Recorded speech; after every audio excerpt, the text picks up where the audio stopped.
Today I want to introduce my new guest. His name is Junior. He's an active member of the Roma community, of LGBT community.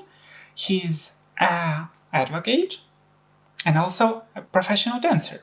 Am I That's right? right. That's right. That's right. Awesome. Junior, let's start with your personal story. Can you tell about your coming out as a gay man? Okay, so it's kind of a funny story because I came out only to my mother, basically, and also my aunt, I suppose, explicitly. Other than that, it's been like a discussion of, oh, okay, yeah, obviously, like you didn't even have to say it. But I came out to the first person was my mom, and I was getting ready to go out. I was like 13 or 14 to go out, as in that usually meant on the block, not like the way we go out now. So I was getting ready to go out on the block with my friends, and my mom was in a funny mood. And she said, "So, you're getting ready to go meet a girl?" And I said, "What if I went out to meet a boy?" And she thought I was messing with her, like that couldn't be true. So I said, "You believe what you want." Um, and then a few years later, I had my first boyfriend, and things got serious. And I told my mom, "Look, you're my mom. You should know this. I have a boyfriend. It's my first boyfriend."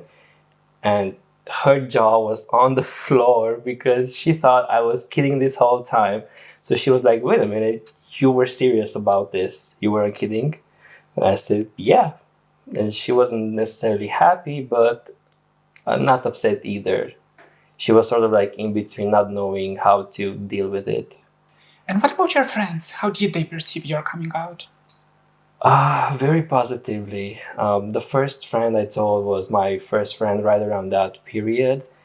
Um, he's not in my life anymore, but it was such a big deal for me to say because I didn't understand the heaviness of the topic, but the difficultness came from just feeling different and being different.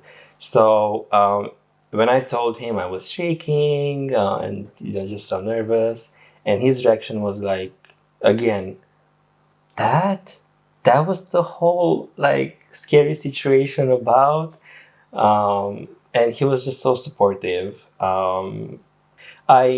I'm lucky enough to not have went through friends and family rejecting me per se. There's definitely been friction though and misunderstanding, but rejection per se, not really. But still, other members of my family who I'm not in contact anymore. They don't know about that, but they don't know about my life overall. So that's kind of it. So you had a mixed experience, let's say. Yeah, you can say that. Junior, if you don't mind, let's switch to another topic. I've mentioned that you're a member of the Roma community. Yeah. And nowadays, stereotypes still form minds of a lot of people, and Roma community is influenced by it in a negative way. Can you tell how we can challenge these stereotypes and what LGBT community can learn from the Roma culture and from Roma people? So I'll start with the first part of the question regarding stereotypes and how we can change them. Our experience as Roma, specifically my ancestors' experience as being Roma, was heavily influenced by colorism, gypsy lorism, and racial theories. So that ultimately meant creating stereotypes to back up the need to otherize, the need to discriminate, the need to push to the margins of the society. So, because of that, I don't really think we could leave it to the people who created those stereotypes to dismantle them. So, specifically, when we talk about white Europeans, we should take the power back and get back to the driver's seat, get back to that position of power where we take ownership of our narratives. Because otherwise, I'm not sure if it's possible unless we take the power back and we dismantle those stereotypes. We show our true selves beyond those stereotypes. Because ultimately, I believe it is our job to trespass that. But it's difficult, especially because there's such a big effort in homogenizing our identities.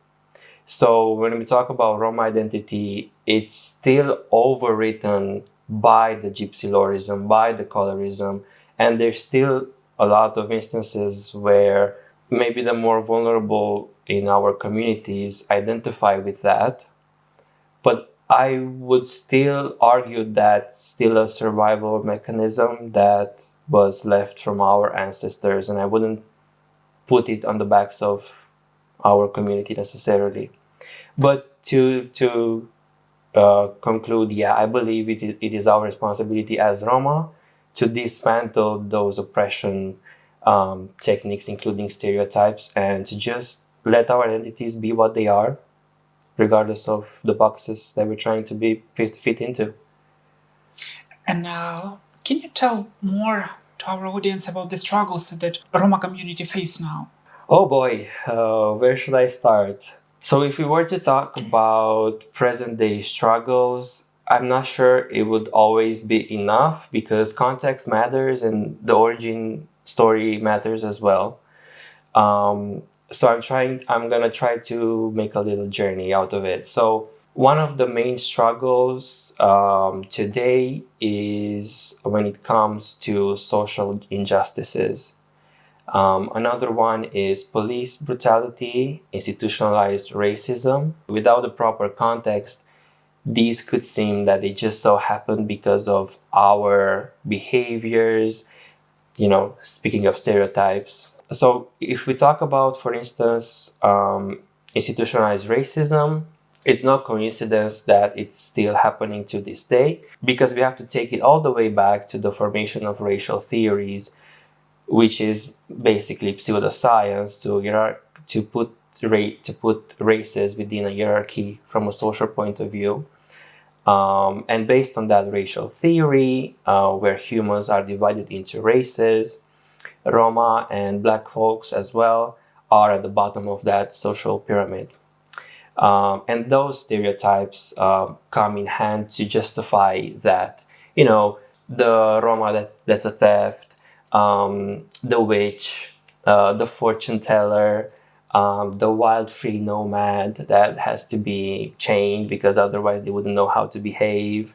These are very specific ideas which ultimately led to the oppression of Roma people through slavery, through the Holocaust, then segregation, and then what we're left now is with this institutionalized racism as a way to carry on with those principles, but in a more modern way.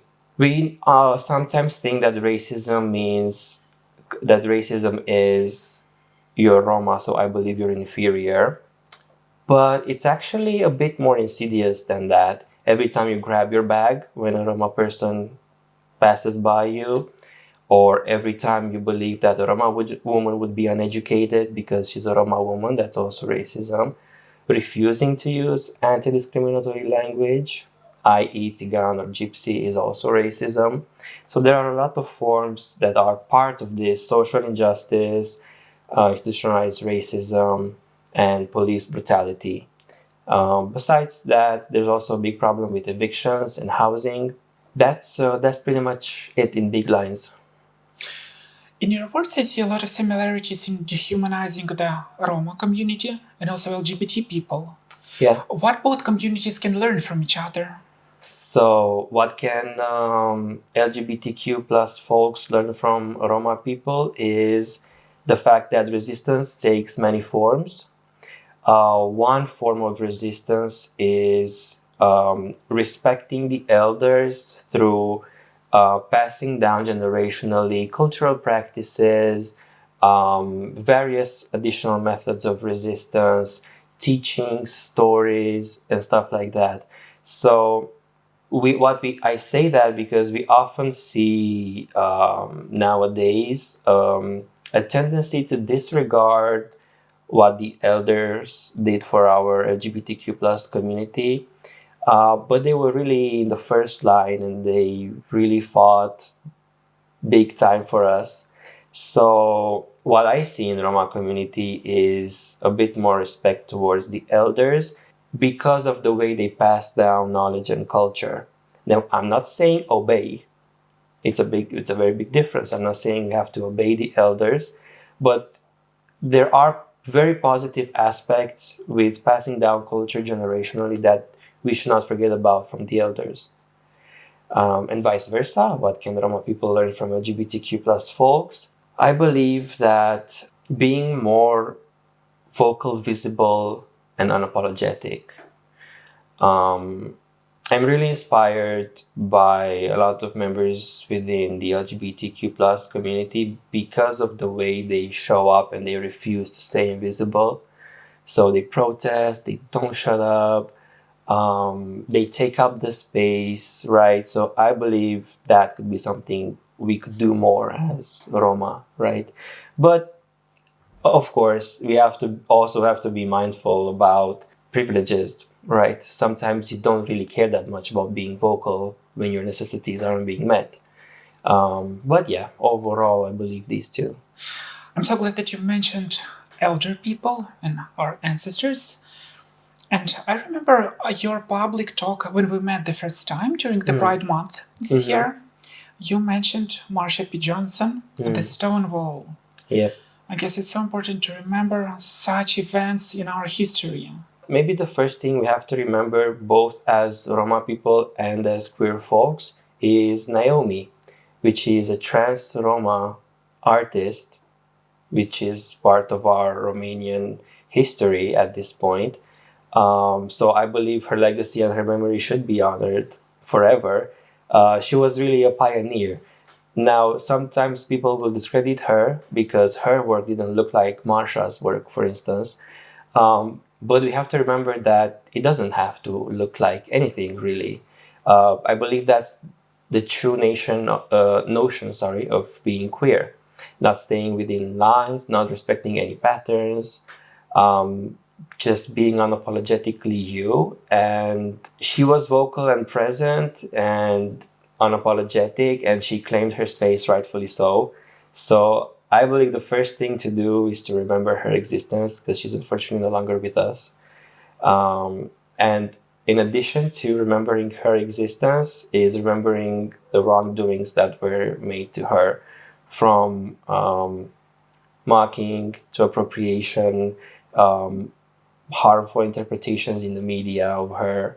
So yeah, I believe her legacy should be kept into sight.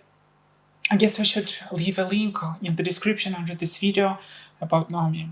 Yeah, that would be great. You guys, you have to really catch up to Naomi. She was really a pioneer for both Roma For both yeah. communities. So one important event that we should honor and keep in mind as Roma people is the first Romani Congress in London, 1971.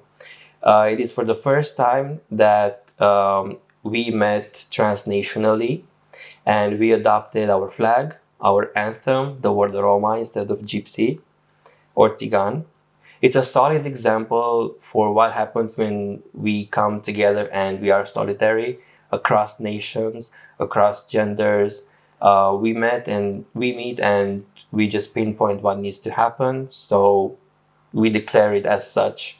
So the first World Romani Congress, 1971, London, our flag, anthem, Jelem Jelem, and also the word Roma. It's about the unity, about staying together, and fighting together for same things, same values. Yeah, that's right. Would you say there's also another important event for our queer community to remember always? I would say every year, the Pride Parade. This opportunity to be visible for those who can't come out yet, who are being oppressed, who are still being, unfortunately, in the closet.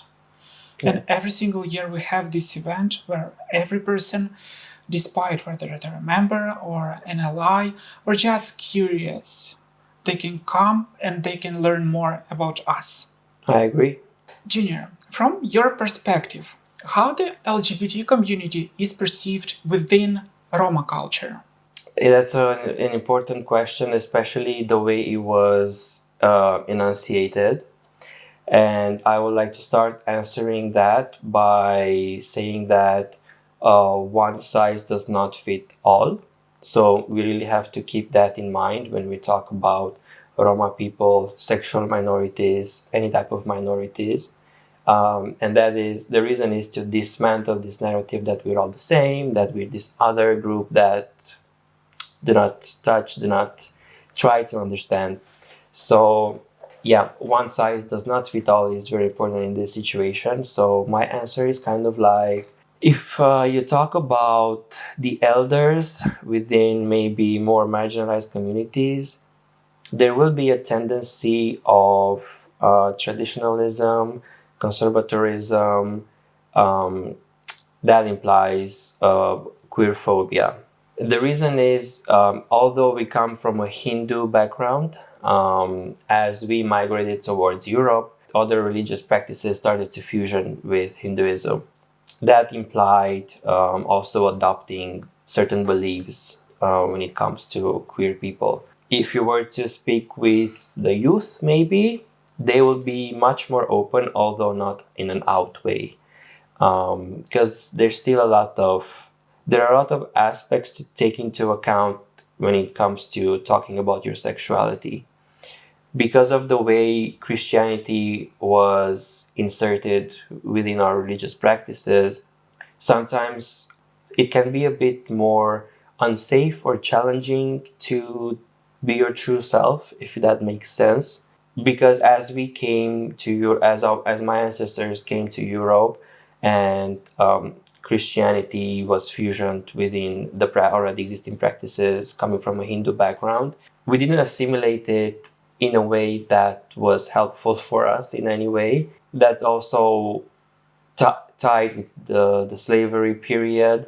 So we adopted religious practices as a method of surviving and staying alive.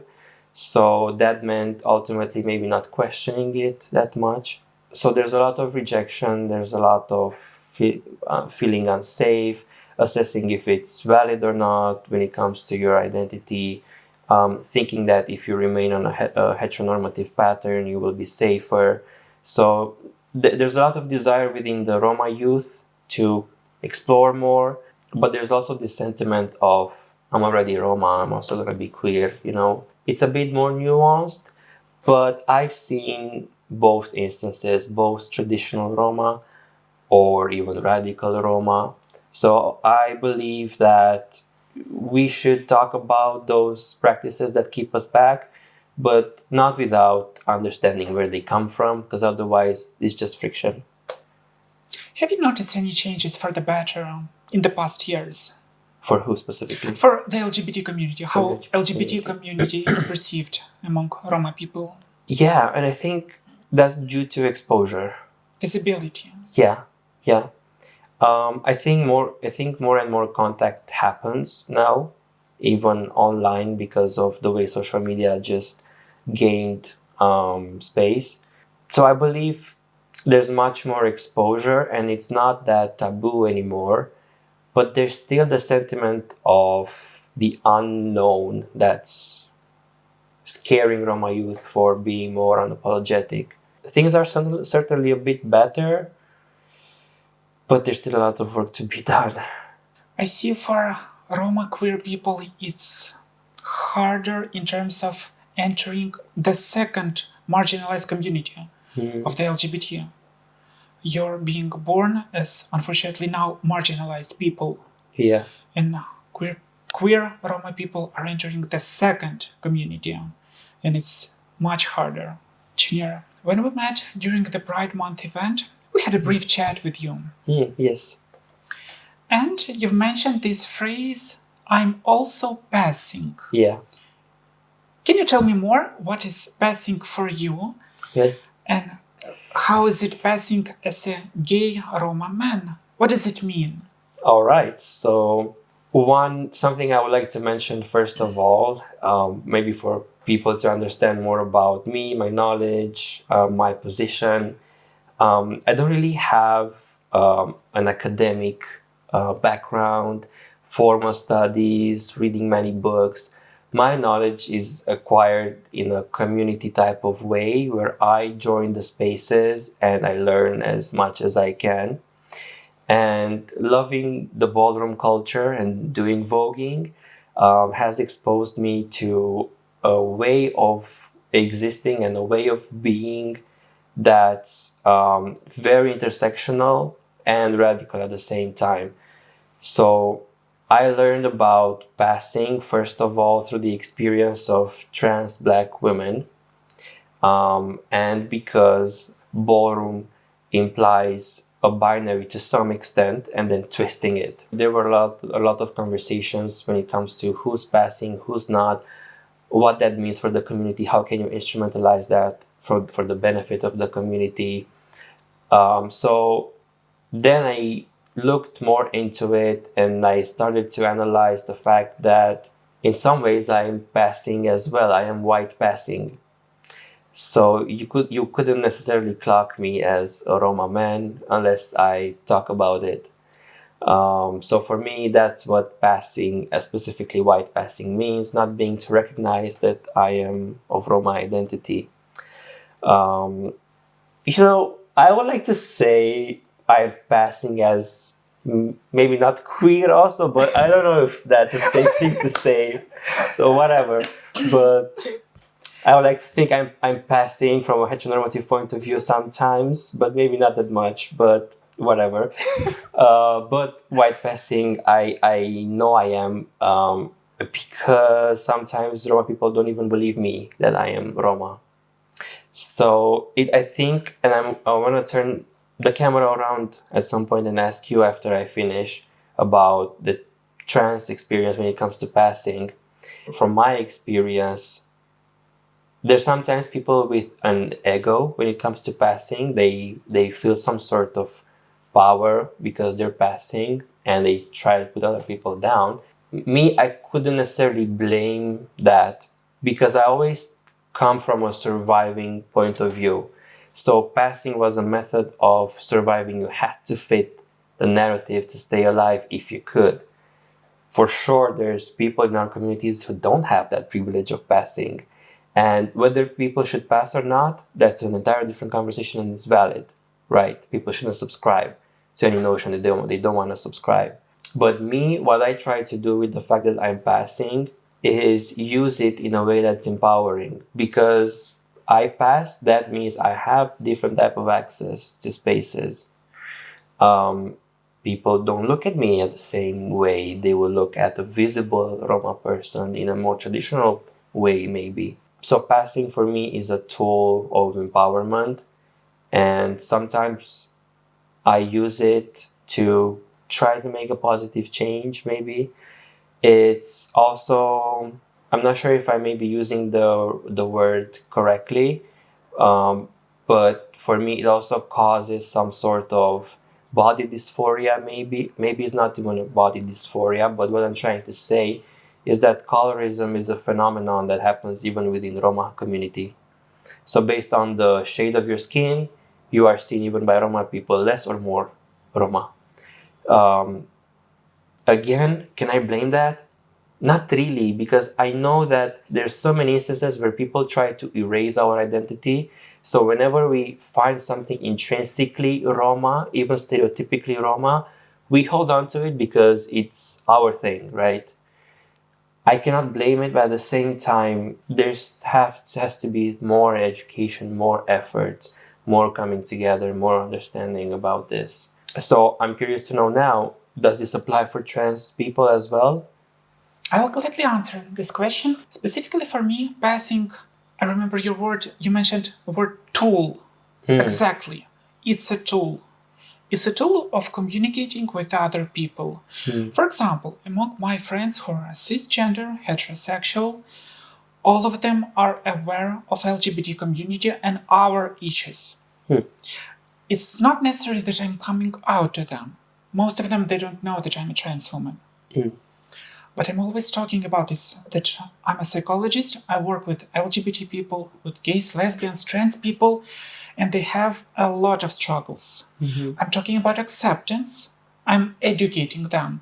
So passing for me, like for you, it's a tool. I'm using it. Also talking about our community. I wrote a series of articles about tips and tricks, most budget friendly, because transition is a very expensive process. So I wrote a series of articles about budget-friendly tips and tricks, how to pass, how to do it easily without any struggles, and with tools that you can easily buy in a store. Do you think people should strive for that to pass? I strongly believe that it should be a personal choice. It shouldn't be necessary.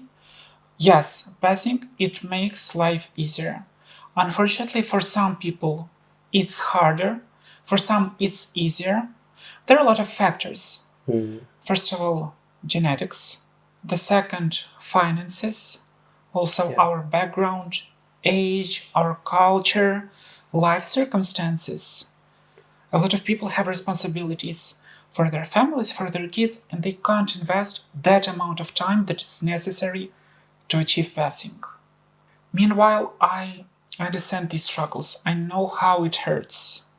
This is why I'm using this tool to make their lives a little bit easier. I hope I answered your question.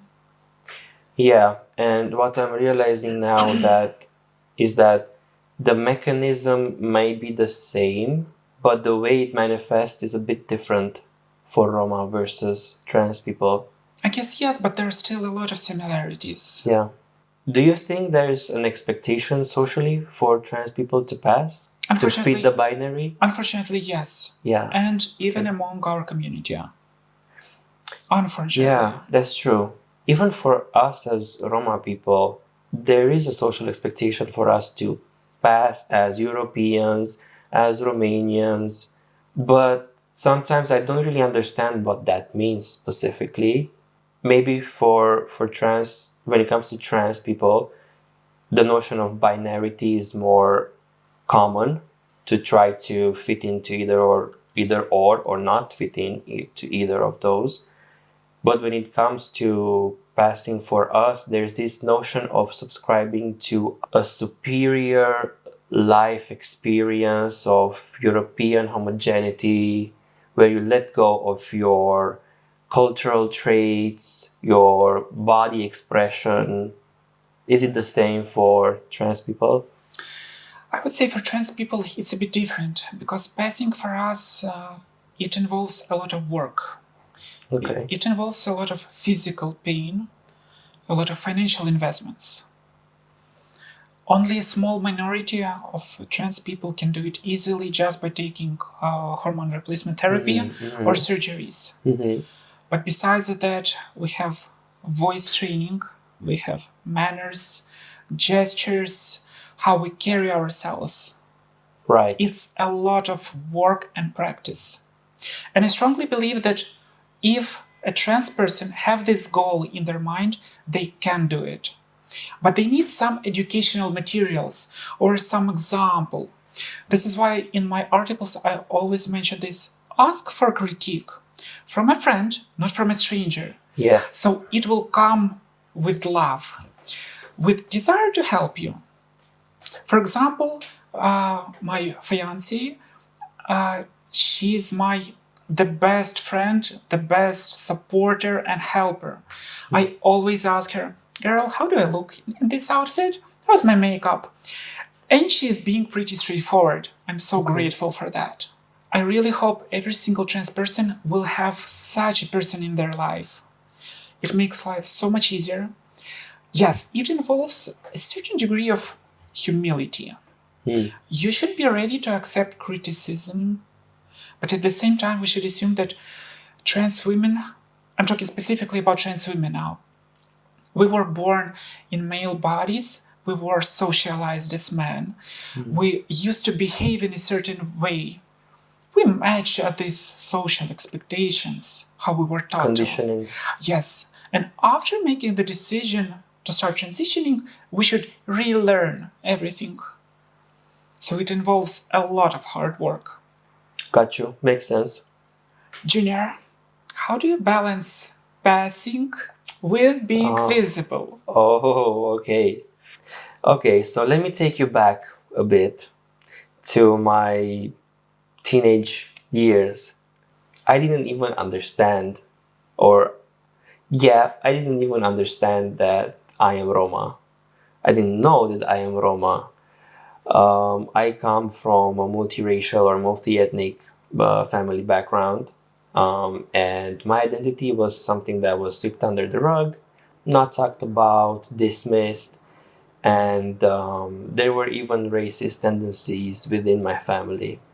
So ultimately, that led me to believe that I couldn't be Roma, right? How can you be something you don't understand what it is?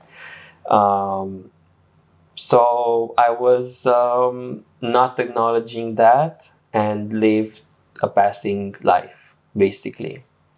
But my parents divorced at some point, and high school wasn't the most smooth experience. Who would have thought?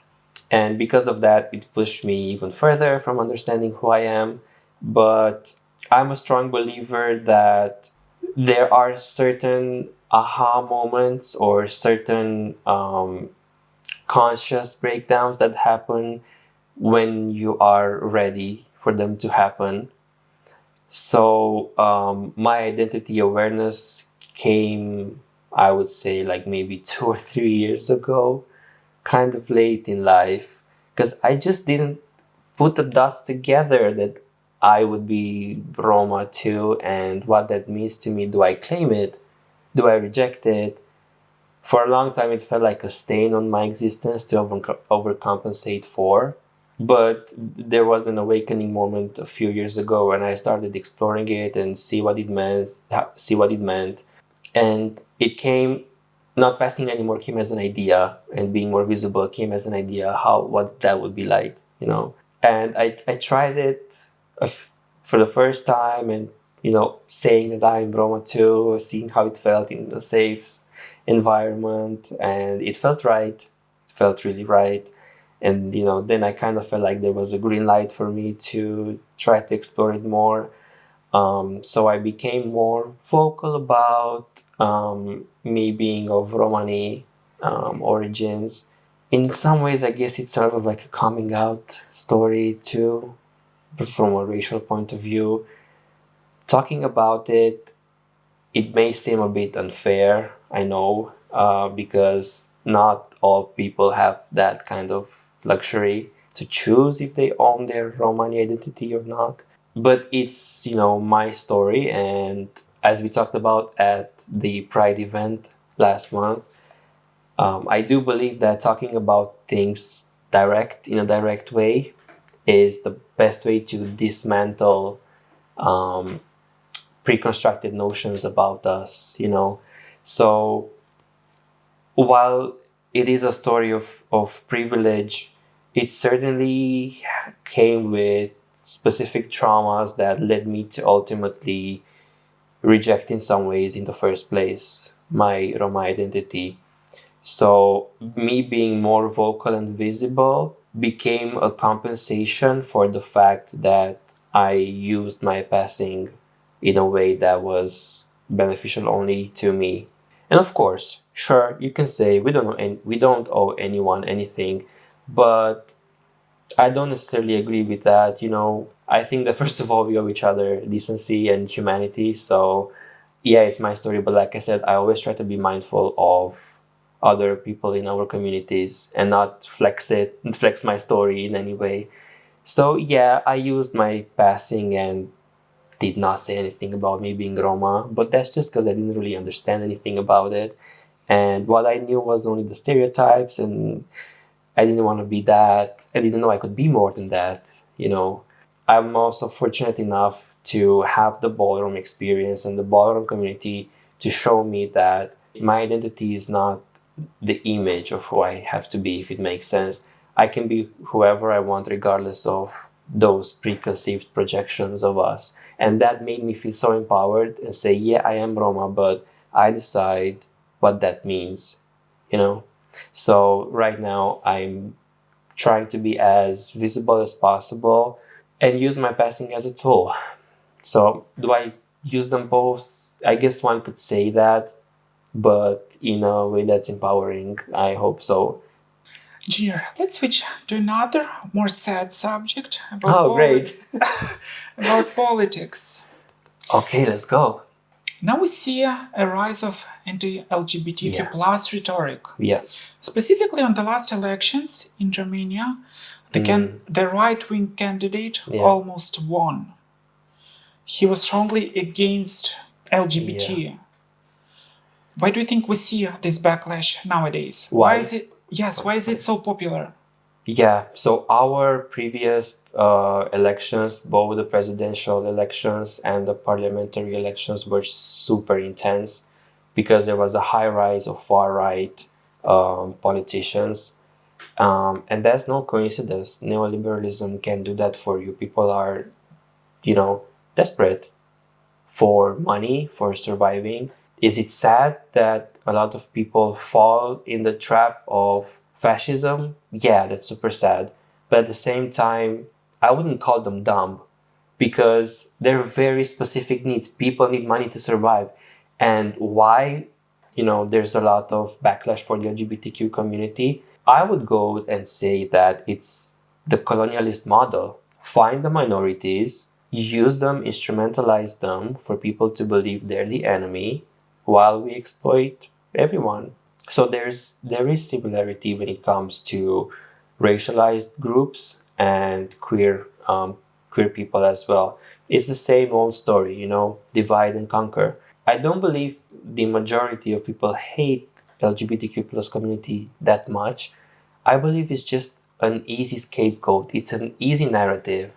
Yeah, there are problems. That's why kids are unsafe. Not because they're being excluded from racism, not because their teachers abusing kids left and right. It's so harder to see that you're part of the system that's failing you rather than seeing that you, not me, is the problem. Yeah, I believe it's the colonialist model of oppression that makes people think that queer folks are the problems, Roma people are the problems, immigrants are the problems. But why are the immigrants forced to come here, Let's start by addressing the root causes always. Going back to the history, we saw similarities in Germany in 30s. Now we see it now in the United States of America nowadays. Bluntly, like no one's hiding. Exactly. Yeah. Everything is out. But what should we do to counter it? What can we do? Oh man, I just wish we could be like more solidary with each other and to just realize that we're stronger together. And I know it sounds so poetic, right? We're stronger together, we can make moves together. But I feel like that's the truth. Me being Roma is a different thing from being trans. There's no doubt about it. But we share the oppression struggle. So if we show up for you and your protest and your events and you show up for us, we're certainly no longer 5 people protesting in the street. So, I feel like that's the answer. We cannot leave it to the oppressor to dismantle the oppression. That's never going to happen. But if men become solidary with women's safety, how does that protest going to look like? Thousands of people, so I believe solidarity is the key to our liberation. It's awesome. Your words, they're right on spot. I started this project of interviewing people only by talking to trans people. After that, I expanded it to talking to professionals who work with our community. After that, the whole LGBT community. And now I want to expand it more on the other minorities. Because coming back to your answer, solidarity, it's the key point of our fight. And we can learn from each other a lot. Oh, yeah. Yeah, we definitely can. But sometimes it's not easy. It's so not easy. Because even within queer community and Roma community, there's a lot of racism within LGBT communities. There's a lot of queerphobia within Roma communities. So it's easy to be, as a Roma person, why should I show up to them, and vice versa, it's easy to fall trap to the racism ideology and be like, why should we invite them or accept them? Look at how they are. But we must remember, like I said, that we share the struggle. Even, of course, we're different. We're not the same, but we do share that struggle. So there's stereotypes enforced on us regardless of which groups we're part of, right? And I think we also have the human obligation to be a bit more aware of that, you know? Again, it's easy to be like, yeah, you're the problem. But solidarity, I think, is the best answer here. Junior, let's talk about a bit vulnerable topic, about the language, about the terms. How is it appropriate to call Roma people, and maybe some specifics about your culture? Ooh, I love this question. I actually love it a lot. So, let me take you back a bit on my ancestors' journey. So, we originally come from the Indian subcontinent, specifically the northwestern part of India. When we talk about our history, it's always hard to be very specific from a scientific point of view. The reason is because there was a lot of non-Roma theorists who tried to write, well, actually did not try, they succeeded in writing the story for us. But like I mentioned earlier, part of being more empowered is taking the narrative back to us and using our voices and taking up the spaces that we were not part of. What critical Romani studies show us is that, although not very evidence-based, because it's hard to do a work of thousands of years of erasure and oppression, maybe not thousands of years, but hundreds and centuries, more specifically. So what it is believed is that we came from this Indian subcontinent based on the roots of our language and based on other cultural and religious practices of Hindu background. So it is also believed that Roma originally migrated from that space because of wars and for hoping that they will find a safer place to settle. Another stereotype that we just dismantled, that we are these nomad creatures, these forever travelers who cannot find their spot in the world. We did come from a specific spot, and we traveled for a specific reason, to avoid wars and slavery. And we tried to settle. It's not in our nature to wander the world like crazy, but we tried to settle as we migrated away from wars. Our existence as Roma made sense in the place of origin. Once we started migrating, people, or the majority of the nations that we went through, didn't really understand what to do with us.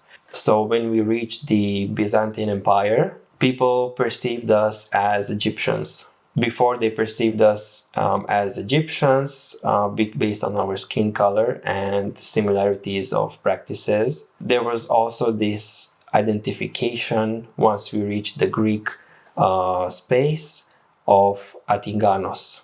Atinganos comes from the word Atinganoi, which was a group of heretics within the Byzantium Empire. What does being a heretic mean? From a religious and orthodox point of view, a heretic means someone who did not practice orthodoxism. And that specific word, Atinganos, once we reached the Romanian space, was taken as Țigan.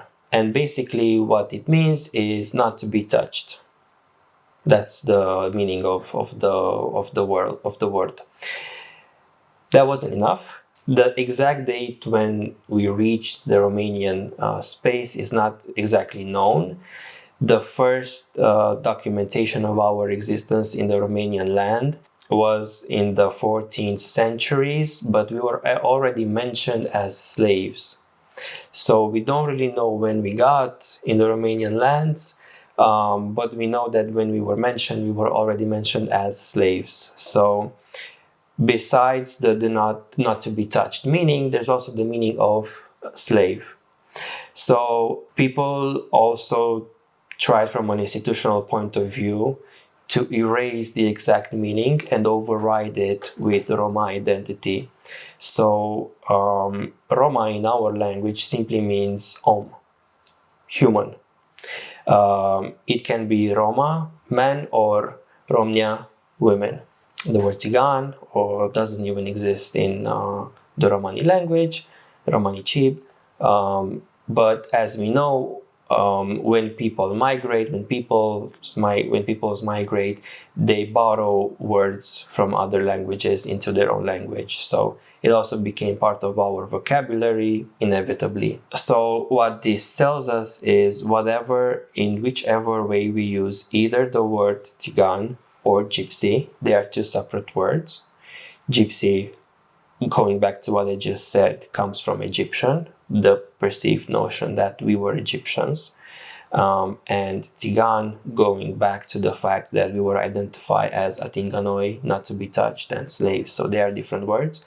But both of these words have a root in oppression. So regardless of how you use them, they mean the same thing. This is where the word Roma comes in place of reclaiming our identity in an empowering way, in a way that's dictated by us and not by Gajo, by non-Roma. So that's why I invite everyone who feels solidary with the cause to let go of using those two words and instead claim Roma. Because it's really just a matter of understanding that it's not censorship, but it's about using language that is empowering to the people you're trying to connect and communicate with. It's no coincidence that we all believe the word Tsigan or gypsy is a positive word because of institutionalized erasure, but part of building more solidarity communities is being mindful of the way minorities want to identify. And I guess it's also important to use the appropriate terms not only when you're talking to a Roma person, but also among other people when they're talking to each other. Yeah. It's very important. And as we discussed, we had a chat with you, some people use dismissive words while talking about trans people. Yeah. A lot of slurs, they come from adult content about trans people. Okay. And oftentimes I receive personal messages on my social media when people use these slurs regarding to me. I guess we should educate. We should talk more, and we're going back again and again about visibility and about knowledge and about education. Thank you for sharing the story of your culture. It's important. Now, I also want to say I'm all for educating and I'm all for positive empowerment, but sometimes it's just you're met with violence and resistance and reaction. Actually, that's a better word, maybe. It's hard to educate in a kind way, especially when you're met with so much backlash.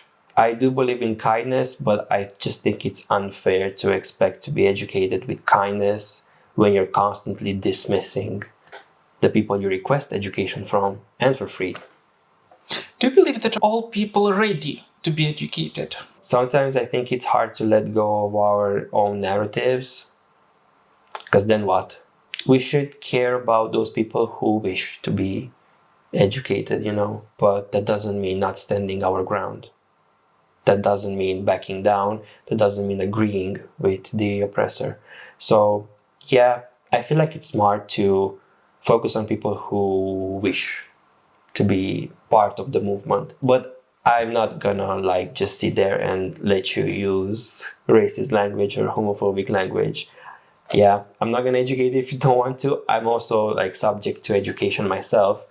I'm by no means some sort of moral compass, right? But yeah, if you want to, I feel like we should focus on those who want to without accepting harmful practices. Junior, we both live in Romania. How is the LGBT community perceived by Romanian people? Oh boy. Let's generalize. It's getting a bit better. It's just there's so much misrepresentation for queer people. There's so much oppression and harmful narratives about us. So whenever there's an incident, maybe regarding a gay man, the sexuality is the centric component of that story as a sensational phenomenon, right? It's sort of like an aha, got you, because you're gay, so that means XYZ, that's why it happened. So I feel like there's the lack of understanding nuances within queer people. There's harmful queer people, there's beneficial queer people, there's queer people who advocate for our rights, there's people in our community who try to join the oppressor. We are aware of these nuances, but I believe that the majority of society does not have that understanding of us, and so they try to use narratives who perpetuate that oppression. We're all hypersexualized. Hypersexuality is taken out of context and applied to our lives by default. And even if we go back to many years ago, we talked briefly about Naomi as well. The treatment of queer people is that of a caricature, that of a lesser than, of lesser value, of lesser moral or ethics.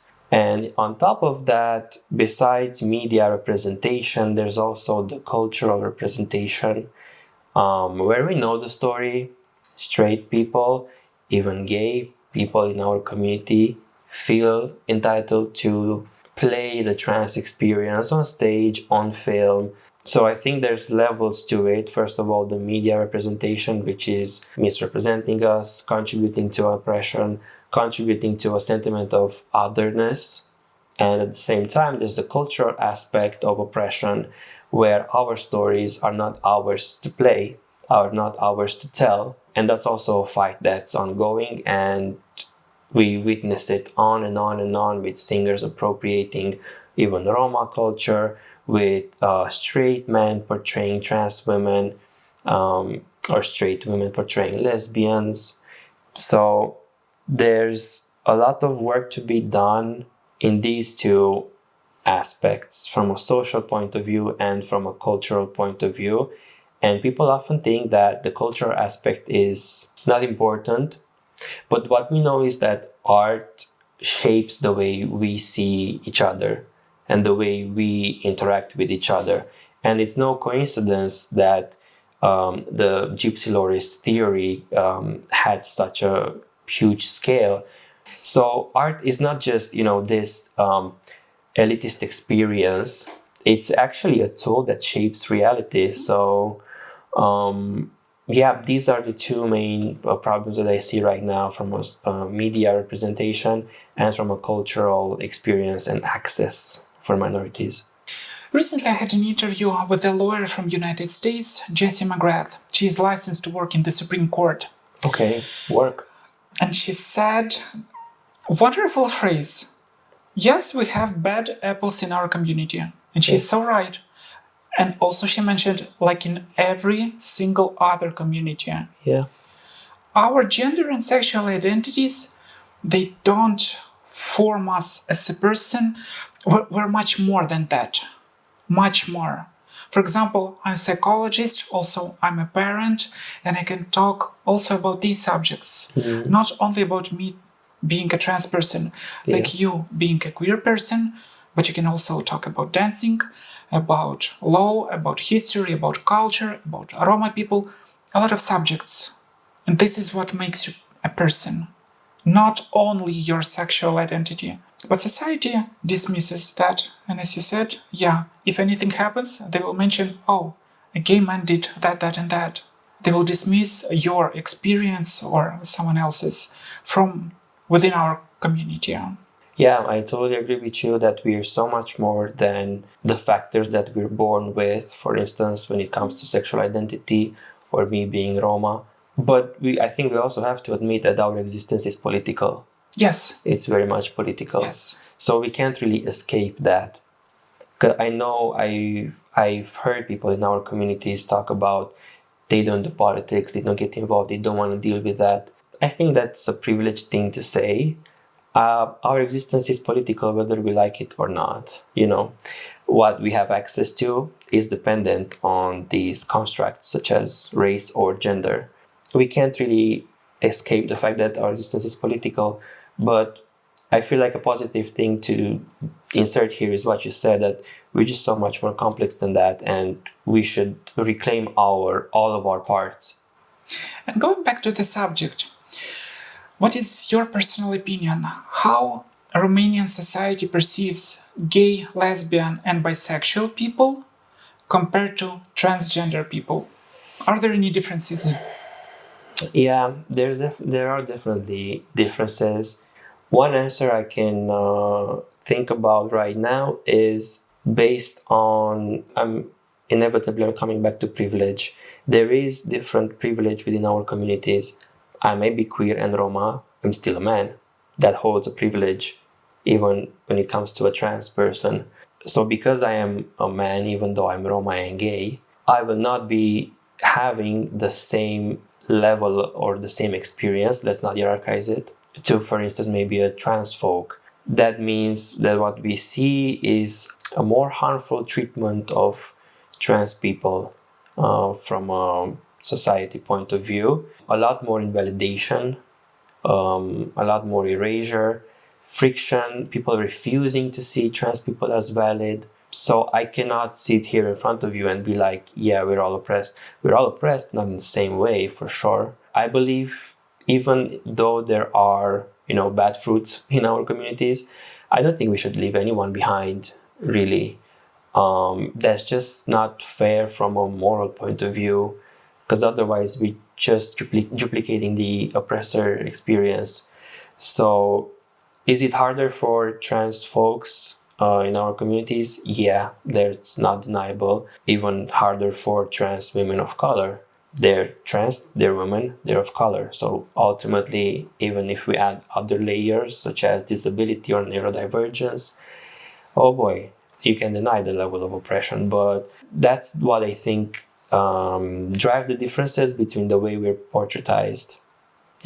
We just had a huge scandal in autumn with an owner of a gay club, and it was instrumentalized by the media, but there's still some aspects that he received the benefit of that I don't see trans people benefiting from that much, such as decency, for instance, from a body image point of view. I see more grace and decency given to gay men, for instance, rather than trans folks. So that's one specific example I can think of. I don't know if maybe you want to share more. I fully agree with all of your words. And yes, I can fully relate to it. The only thing I would not compare who has life harder. We both have struggles, they're different. Yeah. Trans people have our own, you have your own as gay man and as Roma person. But as you said, staying together and fighting together and solidarity, it's important. And going back to this subject of pride, Yeah. we both met on pride events during public talks and also on the Pride March. Let's talk about it. What does pride means for you specifically?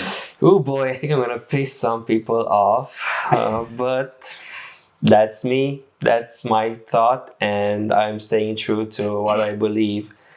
I'm gonna kick things off with something I said in my speech for Pride this year, is that I'm a strong believer that language matters and that language shapes our reality. What we've seen more and more in the recent years is the name of gay parade. I feel like it's a dangerous move if we carry on with that name for multiple reasons. The first reason is that gay excludes the other people in our community of non-homosexual identification. The second one would be that it takes us away from the history of pride. Pride is not, a joyful moment to exhibit our fabulousness. It was a riot Pride was a riot. It started as a protest, and we have to remind ourselves that because we are fighting for specific rights.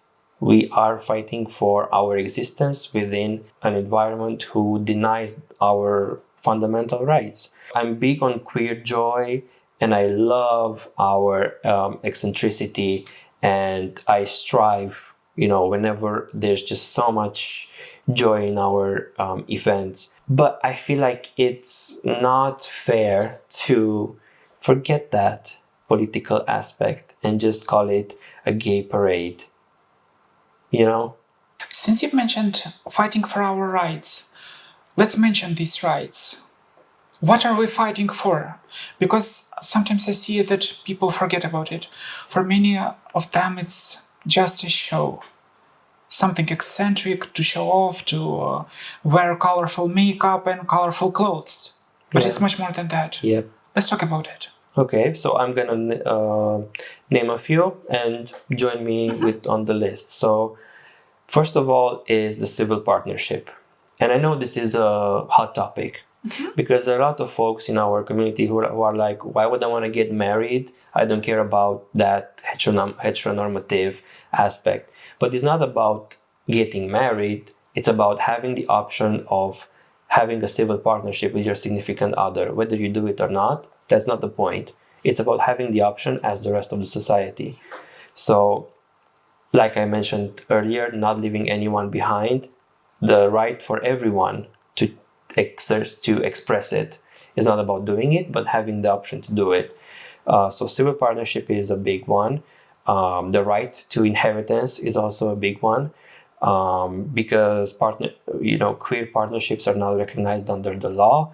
That means you cannot necessarily inherit goods such as the apartment. In addition to that, health access, putting your spouse, which the state doesn't recognize, on your medical cover, having access to your spouse in a hospital, or maybe your partner is a better word. So yeah, I think these will be the major three ones: the civil partnership, inheritance, and medical access. Am I forgetting something? Yes, I would like to also mention the right to adopt kids. Yeah. It's so important. And oftentimes we see when two couples want to adopt the same kid, most likely the choice will be given to heterosexual couple, unfortunately. Yeah. And another thing I want to mention about the health access for trans people. Specifically about surgeries. Oftentimes they're perceived as cosmetic procedures. It's a life necessity. Something that for cisgender people may be perceived as a cosmetic procedure. For example, breast augmentation for women. Yeah.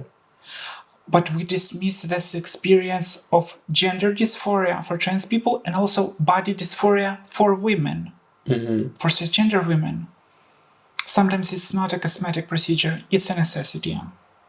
Yeah, but it's so strange to me because gender affirming care is something that a lot of people tap into whenever we talk about hair transplants in men. Isn't that affirming care? Yes, it is. It is. So I think it's a bit of hypocrisy of saying it's a special treatment that you require as trans. No, it's not special treatment. But unfortunately, it's really hard to get free access to it or insurance, specifically in European countries.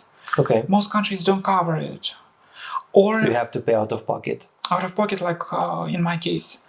Or you should jump through a lot of hoops to get it. Okay. For example, in Romania, you should go through 2 years of therapy. If you're a trans person. Hormonal therapy or? No, psychotherapy. Psychotherapy. You should work with a psychologist who will convince you. It's kind of a conversion therapy. Who will convince you that you're not trans and you're fine being in your own body. I perceive it as tortures. I had this option. I had this option to go through 2 years of psychotherapy. I refused. Yeah. Thankfully, with the help of our LGBT community, I found doctors who work with informed consent system. I signed all papers, all documents. I took all the responsibility.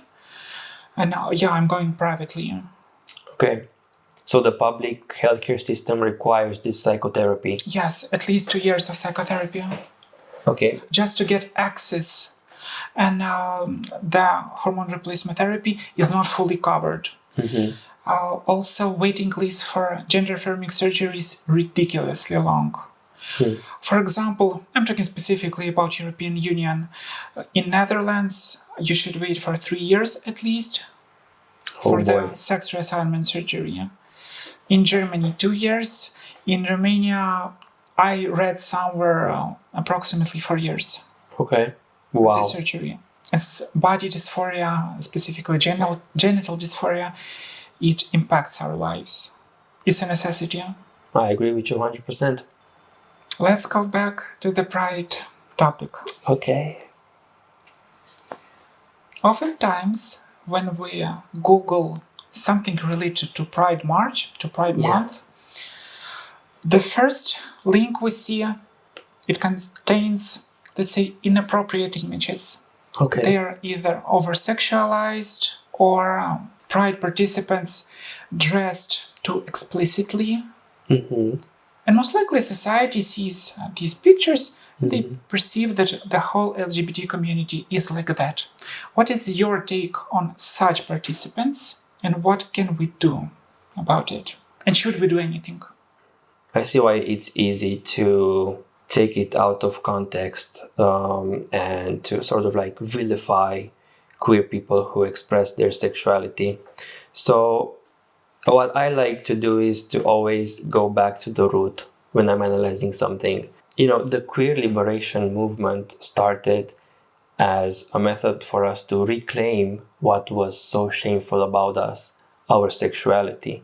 So within that context, it makes sense for me to be so, adamant and so passionate of displaying our sexual identity and the way our sexual identity manifests or it expresses. Sexual expression, maybe it's a better word. So to me, it makes sense that we go back to reclaim the parts of us who were shamed. Now, when it comes to the narrative of painting us as freaks or whatnot, I believe it's such an easy thing to do because, that narrative makes sense from a heteronormative point of view. We live in a deeply religious country. We live in deeply religious countries, all of us. In that context, where homosexuality was always punished, expressing any sort of sexuality was also punished under religious laws. It makes sense for me when we are being so radical about how we see sexuality, about the way media perceives that out of context. I know it's a loaded expression to say out of context, but what I want to say when it comes to that is it's so easy for them to instrumentalize this narrative because we somehow seem like, again, this other being who does not wish to conform to the decency notion that are rooted in Christianity. But it's such a double standard for me, and I can't help but laugh when I think about it because it is a double standard. We never see this narrative for straight people when they're dancing topless at a festival. That's actually cool, right? But, when we do it, it's sort of abnormal. It doesn't make sense. Is there ways that we can do it better? For sure. We could be better at the way we express ourselves. But I can't help but see the fact that the desire is to be as loud as possible and to dismantle all the norms that were forced upon you.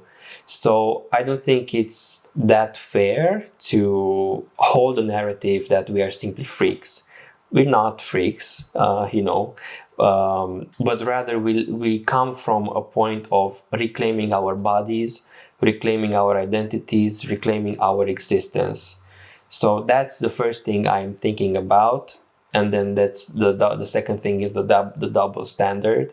And also, so much talk about the sexual part of our identities and our movements, but it's so easily swept under the rug, the fact that we have elders in our movements. We have people who come from a family background, from a classical family background, who are part of our movement. So it's not just, the hypersexual nature of our community. Our community exists in many forms. So I always like to go back to the fact that we exist in many expressions: a family expression, a celibate expression, a radical expression, a more toned down expression. But again, that's not talked about because you can't instrumentalize a group of people if they come in nuances. They have to all be the same. So that would be my answer. Do I see any wrong or right? I can't really say what's the right or wrong way. I just understand the part where we reclaim unapologetically our bodies. I don't see anything wrong with it. And we can talk about children's safety, but why don't we talk about, children's safety when it comes to the health of women or when it comes to their reproductive journey? And it's just funny to me that we keep giving this, but we need to keep children safe. Is it really about children, I wonder? Because if it were about children, women would have a more stronger support system when raising their kids, benefits, financial incentives. Right now, we're experiencing a period in Romania where the government wants to cut down the financial aid for mothers. So I'm just like, how can you be such a hypocrite accusing us of harming children when that's just not factually correct? We're not trying. I haven't seen a single queer person, and I know that's not an argument whether I've seen something or not, but it's not fair to say that we're influencing children to be or to make them feel unsafe, because it's about being visible. It's about setting an example that it's okay to exist whichever way you want to exist, even as a kid. I know for a fact I needed to have different examples of existing as a queer person because I didn't feel I'm traditional. I don't feel I'm conservative.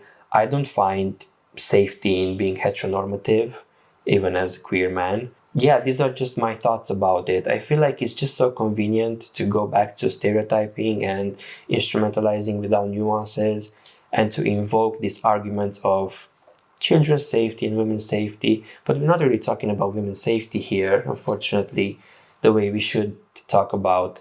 So yeah, these are my thoughts. What about yours? Your answer reminded me of my previous experience of going to Pride Parade last year.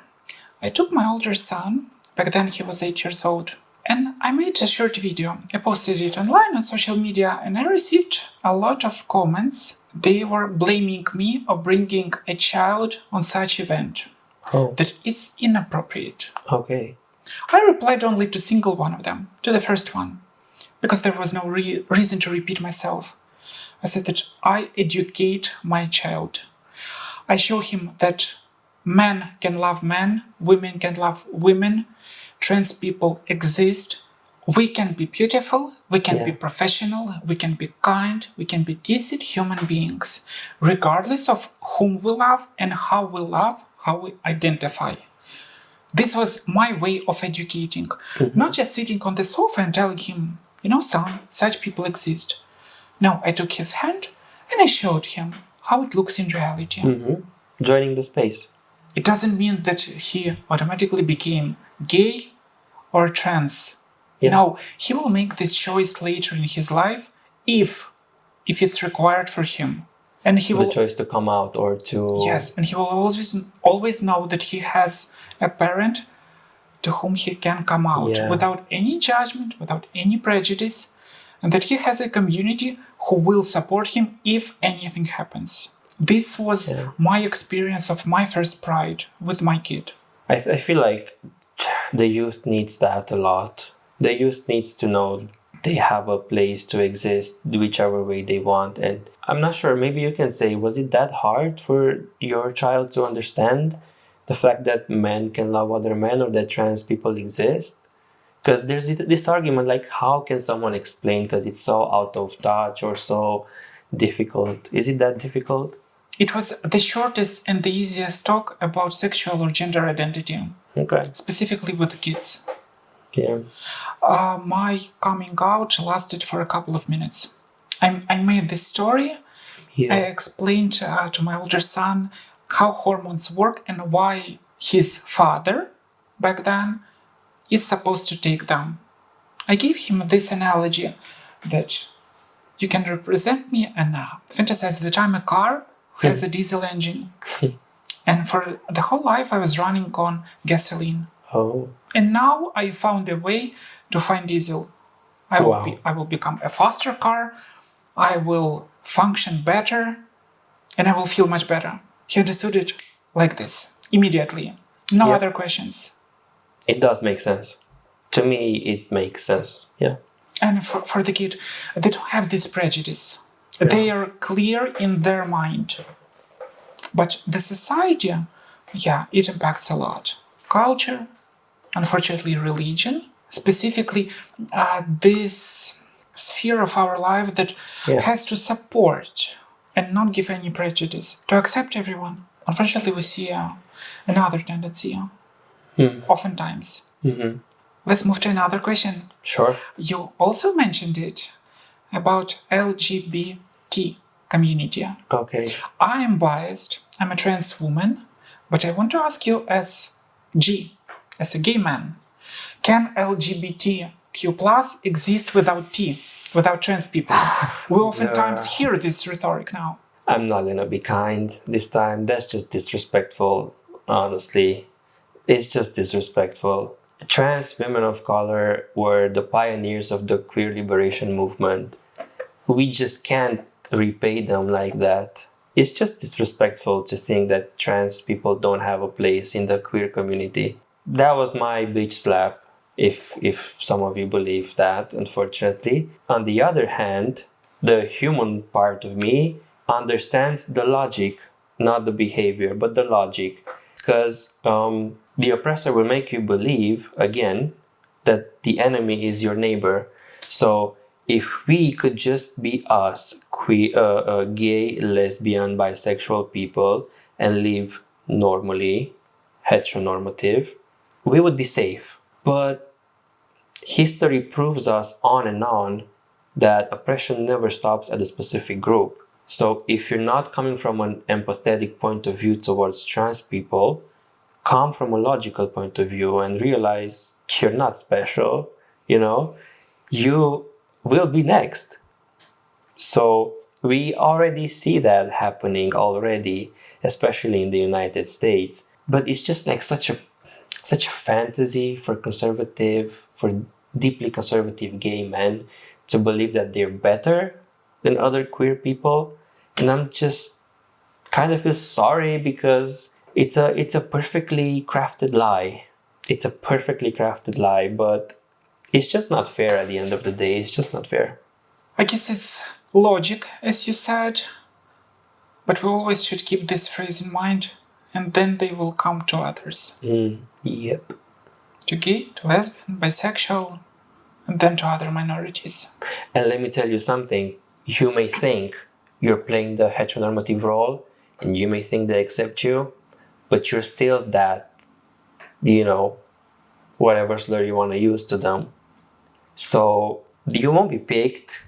They won't choose you. They still see you as a regular queer person that they are against. So it's just, like I said, the perfect lie, a perfect illusion to think that you are safe. You're not safe. They still see us, all of us, the same. And it's the same conversation to be had about Roma people too. Because we think that if we play the game of our oppressor, we're better than other Roma people. But that's just so not true. We'll always be the same level, the same vision, the same lens will be applied to us regardless if we join the oppressor or not. Declaratively, they may say we're not the same and you're better because you're on my side, but it's still, the treatment will be the same.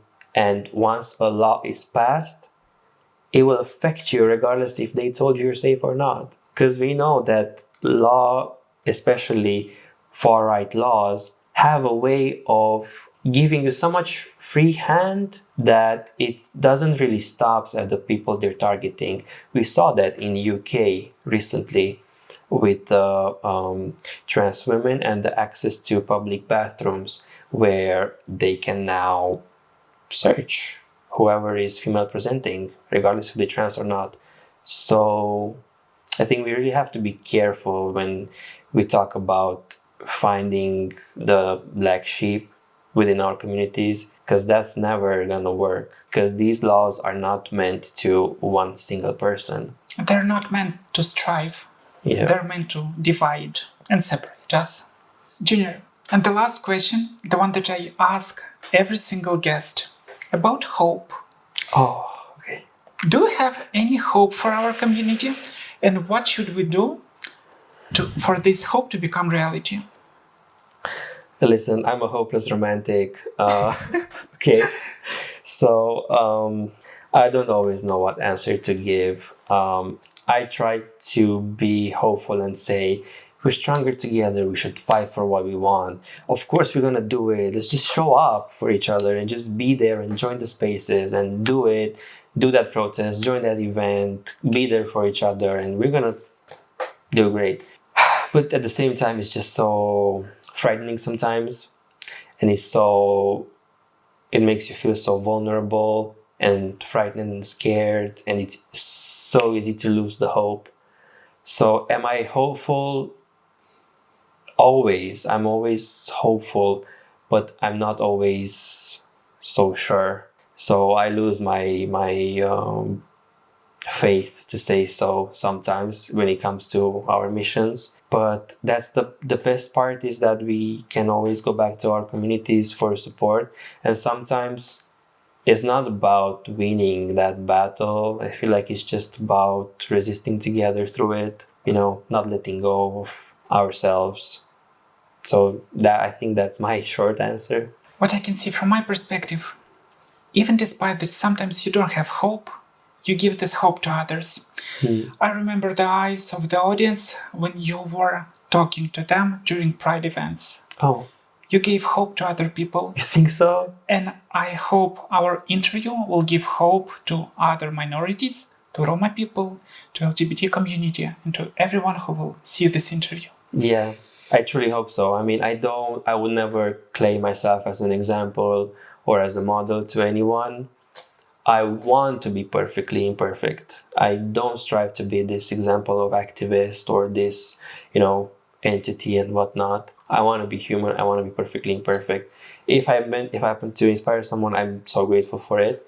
But yeah, I would just say finally that part of breaking free of our oppression is just existing in the most radical way, in the most liberating way, regardless of our nuances, differences, expression, just to be there for each other. I think if we do that, we're just so much better off than striving for the highest target.